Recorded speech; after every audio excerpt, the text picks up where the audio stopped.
सूर्य की पहली किरणें जब मेरे छोटे से गांव आनंदपुर के क्षितिज पर फैली तो एक नई सुबह का संदेश लेकर आईं। आनंदपुर सचमुच अपने नाम की तरह ही शांत और खुशहाल था। यहाँ के लोग अपनी साधारण जीवन शैली में भी संतोष और आनंद ढूंढ लेते थे। मिट्टी के बने घरों, हरे भरे खेत और बहती हुई नदी के किनारे बसा यह गांव प्रकृति की गोद में शांति का प्रतीक था। मैं अर्जुन उसी गांव का एक साधारण युवक था, जिसके मन में हमेशा एक सवाल घूमता रहता था, क्या जीवन में हमेशा सुखी रहना संभव है? मैंने अपने दादाजी, जो गांव के सबसे बुद्धिमान और अनुभवी व्यक्ति थे, को अक्सर लोगों को मुश्किलों में भी मुस्कुराते हुए देखा था। उनकी आंखों में एक गहरी शांति झलकती थी, जिसे मैं हमेशा पाने की इच्छा रखता था। उनके चेहरे पर झुर्रियां थीं, जो उनके लंबे जीवन के अनुभवों की गवाह थीं, और उनकी वाणी में एक ऐसा ठहराव था जो हर सुनने वाले को शांत कर देता था। दादाजी गांव के पुराने बरगद के पेड़ के नीचे सुबह की पहली धूप में बैठकर अक्सर ध्यान करते थे। उनकी दिनचर्या बड़ी सरल थी।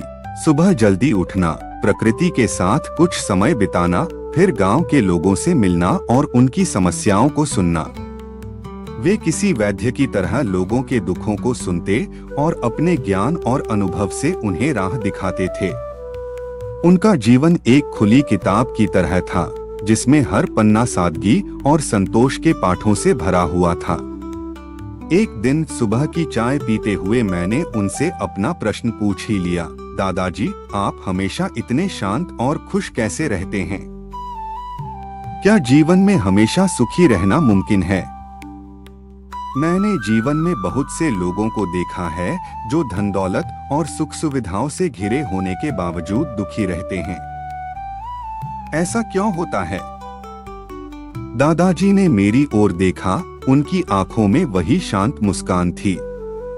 उन्होंने धीरे से कहा, अर्जुन, सुख कोई ऐसी चीज नहीं है जो बाहर से मिलती है। यह हमारे भीतर की अवस्था है। तुम ठीक कहते हो, बहुत से लोग बाहरी सुखों की तलाश में भटकते रहते हैं और आंतरिक शांति से दूर हो जाते हैं। और हाँ, जीवन भर सुखी रहना मुमकिन है, यदि तुम 3 बातें हमेशा याद रखो और उन्हें अपने जीवन में उतारो। मैं उत्सुक हो गया। कौन सी 3 बातें, दादाजी? मैंने अपनी चाय का प्याला नीचे रखा और उनकी ओर ध्यान से देखने लगा। उन्होंने अपनी छड़ी उठाई और आंगन में उगी तुलसी के पौधे की ओर इशारा करते हुए कहा, पहली बात है कृतज्ञता का भाव। इस पौधे को देखो, यह हर दिन धूप, पानी और मिट्टी से पोषण लेता है और बदले में हमें शुद्ध हवा और शांति देता है। यह कभी शिकायत नहीं करता कि इसे कम मिला या ज्यादा। यह बस अपना काम करता रहता है और जो कुछ भी इसे मिलता है उसके लिए आभारी रहता है। जीवन में हमें जो कुछ भी मिला है, चाहे वह छोटा हो या बड़ा, उसके लिए हमेशा आभारी रहो। जब तुम हर चीज में अच्छाई और देने वाला भाव देखोगे तो तुम्हारा मन कभी अशांत नहीं होगा। उनकी बातों में गहराई थी। मैंने अपने जीवन पर विचार किया। मेरे पास एक स्वस्थ शरीर, एक प्यार करने वाला परिवार और एक छोटा सा घर था। गांव में मेरे कई अच्छे दोस्त थे और प्रकृति की सुंदरता मेरे चारों ओर बिखरी हुई थी। क्या मैंने कभी इन सब के लिए सच में आभार व्यक्त किया था? शायद नहीं।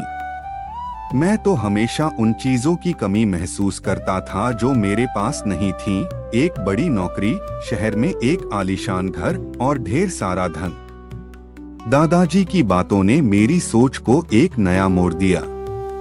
दादाजी ने आगे कहा, दूसरी बात है वर्तमान में जीना। देखो अर्जुन, यह बहती हुई नदी को देखो।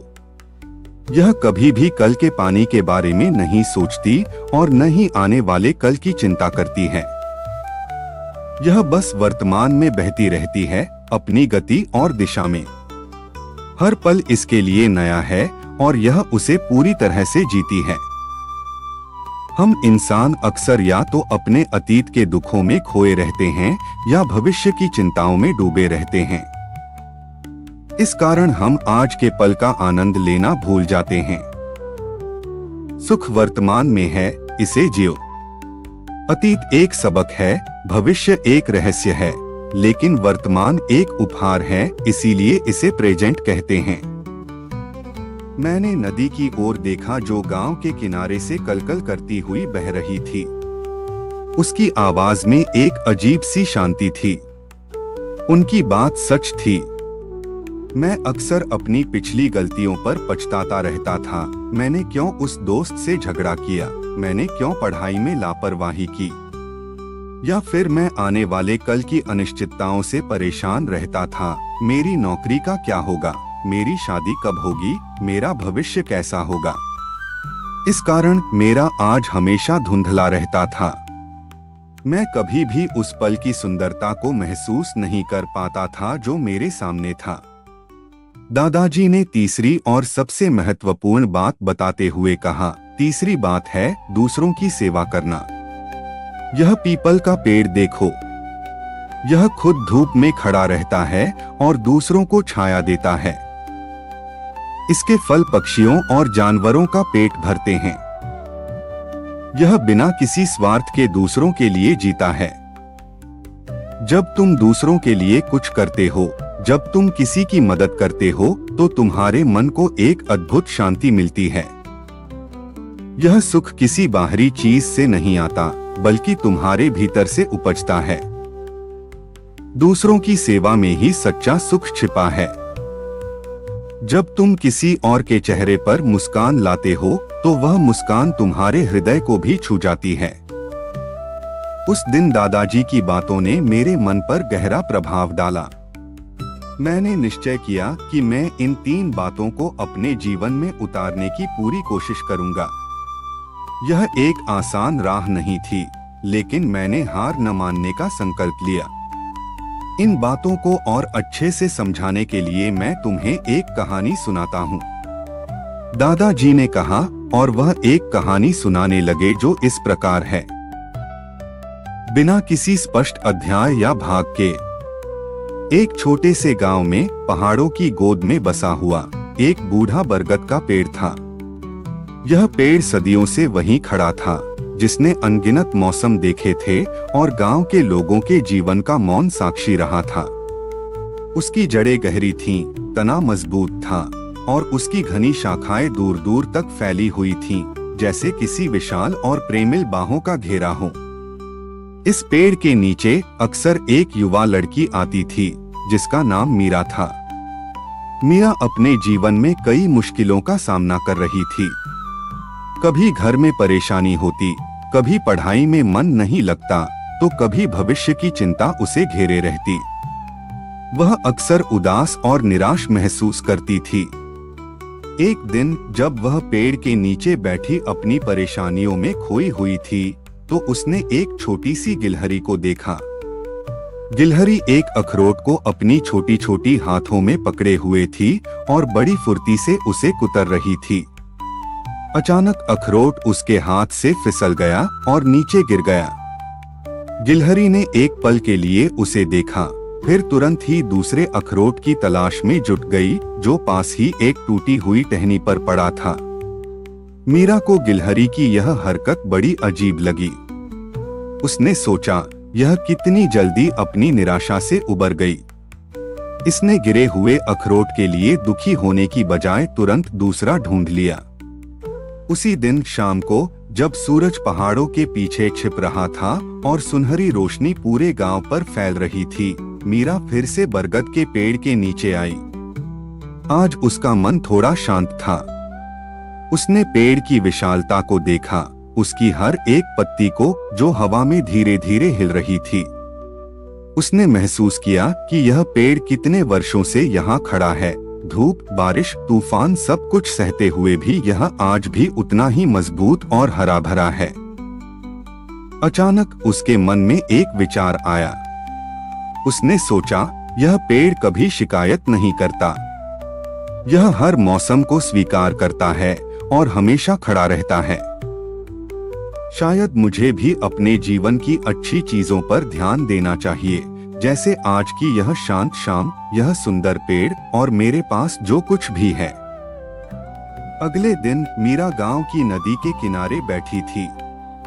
पानी धीरे धीरे बह रहा था और उसकी कलकल की आवाज मन को शांति दे रही थी। तभी उसने देखा कि एक किसान अपनी नाव खे रहा है। नाव में अनाज की बोरियां लदी हुई थीं।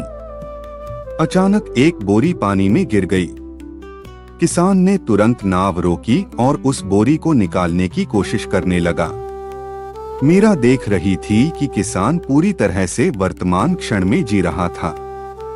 उसका पूरा ध्यान उस गिरी हुई बोरी को निकालने पर था, न कि इस बात पर कि कितना नुकसान हो गया या आगे क्या होगा।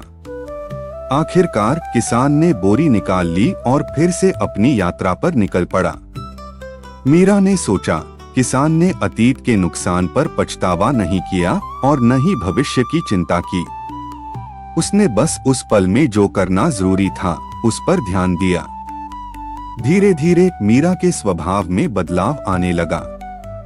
अब वह छोटी छोटी बातों में भी खुशी ढूंढने लगी थी। जब कोई उसकी मदद करता तो वह सच्चे दिल से धन्यवाद देती। वह अब भविष्य की चिंताओं में खोई रहने की बजाय हर पल को पूरी तरह से जीने की कोशिश करती थी। उसने महसूस किया कि जब वह वर्तमान में ध्यान देती है तो उसे अपनी समस्याओं का समाधान भी आसानी से मिल जाता है। एक दिन गांव में एक बड़ा मेला लगा।